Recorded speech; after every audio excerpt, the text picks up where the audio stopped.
Okay, sometimes you might hear a song, you really like it. You wonder how someone wrote the thing. Is it inspired? And sometimes they are. Sometimes the song is just comes to you, and it's that magical moment. I mean, that doesn't happen a lot, but it can happen. But a lot of times you just hack at it, and you get an idea, you try and build something, and it's not really that profound. It's just, it comes out good, and you may hit on it. And other times, it's even crazier. So writing songs with Maynard was interesting because sometimes he would have an idea and he'd give you a little snippet, and he'll say, yeah, you write the rest. And then you would write it, and it would come out. You would share the credits. But it was fun. I mean, I knew what was going on. So the movie Around Midnight wasn't made yet, but the word was someone was making a movie about a jazz musician, and they thought some of it was going to take place in New York. That's all they had at the time. But at least that's all Maynard had. We're out on the road. We're on a bus. We don't know what's going on. So Maynard comes up. He says, "Hey, let's write a tune. It's going to be about New York, and we'll get a group. It's going to be contemporary." And the song was so off base when the movie came out. Anyway, I think a couple people were trying to come up with something that hopefully the movie people would hear, and then maybe they would use it. I guess that's what the thinking was. I wasn't part of that thinking. So anyway, let's do it. Let's make it contemporary. And I think this was the High Voltage. I don't really remember what band it was. But Maynard plays a melody, and I forget the melody. I should listen to it, I guess. But he plays like 4 bars, and he goes, "What do you think of that?" And I'm like, "Oh, okay. Yeah. How do you hear it? Swing, rock, funk, salsa? What do we, Afro-Cuban? We'll make it contemporary." So we wrote up this tune, Central Park. And he says, "Central Park is great. That's great." And I put that horn thing in him, and like, hey ha, just a. Anyway, we recorded it and we did it, and we had some fun with it. It was a tune, but he played like 3 bars, and then he said, "You do your thing." So I did my thing. He plays 4 bars. You finish the tune, then you write a chart, you write a development section, you open it up for solos, you do whatever, you figure out a way to feature him. So we did that. We did that a couple times, and then. So we had a couple songs that we sort of co-did that really he would give a little idea and leave it to you or leave it to me. And I think he co-did a couple things with Chris Brayman too. I think he did Ganesha maybe. And but really you're doing all the lifting. You just, it's going to get recorded. It'll be probably published. It'll be on a record. It'll be on a CD. So, you write it up. But he came up with a poem that his son Bentley wrote he called it Beautiful Hearts. And he said, "Here's a poem, and, put it to music," which is fun to do sometimes. And so the words were his son, his late son Bentley's. And we made it contemporary. I think Mike Higgins sang it. And then when we did the recording, they got somebody else to sing it. It was up to the producers. But, that was it. Maynard didn't touch the melody on that one. He just said, here's the thing. Here are the words, right?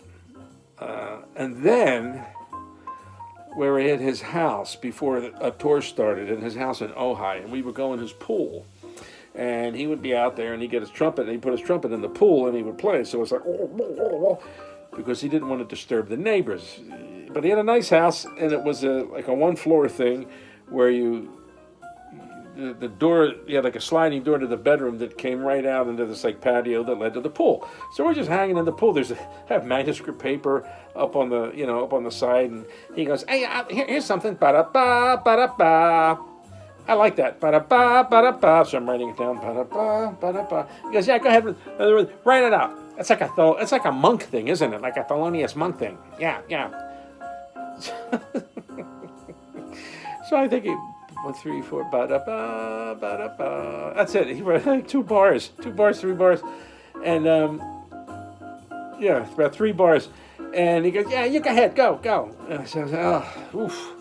So I wrote this tune called Shuffle Monk. And it was with his, opening themes, It was funny. It was just funny. It was just, you loved him. You loved hanging around him. You liked the energy. I was young. I wasn't going to, I was just happy to be out there doing it and, hanging out at his house before the tour started. Flo was there and, Anyway, that's, writing for him was kind of funny that way. And Chris Brayman probably has some interesting stuff. I'd be curious to find out what he has to say about Ganesha, because I think when Maynard came to the back of the bus, he said, we need a bebop tune, why don't you do that? And he points to me, and that's when I wrote up Bebop Buffet. And he said, we need an Eastern tune, why don't you do it? And he pointed to Chris, because Chris and I sat across from each other. And back then, that was at the very end of like a big band having maybe anywhere from like 15 to 18 guys on the band, where maybe 3 guys wrote. Like when Maynard had the band way back, the Bebop band, it was Willie Maiden, Don Sebesky, and Slide Hampton. Those were the 3 guys that did a lot of writing. And then later on, there was like Micah Benny, but there were always about 3 guys that would write. Now, everyone who graduates from a jazz program is, they can write. I mean, you have to learn how to write an arrangement just to get out of these programs. So everybody can write now. But then it wasn't that way. There are only about 5 jazz schools in the country when I went to school. It was Miami, Eastman, North Texas State, I think a couple on the West Coast. Now they're everywhere, okay? So anyway, I get off the band, and then Maynard calls me up and he says, hey, I said, how you doing, boss? You need anything? Meaning, what kind of charts do you need? Because if he told me what he needed, then I'd be able to write it up. And he goes, I could use a march. I was thinking, march? Man, really? You want a march? Okay, so I didn't know what to do. I'm thinking it's Philip Sousa, that kind of thing. Anyway, I came up with the Cajun frontline thing, Cajun Cooking, which I wasn't on the band, so I sent it out to him. And then when they recorded it, there was a bridge section that they went to a swing thing. I didn't want him to do that, but I'm not out there. So I mailed it to him. Next time I hear it, it's on a record.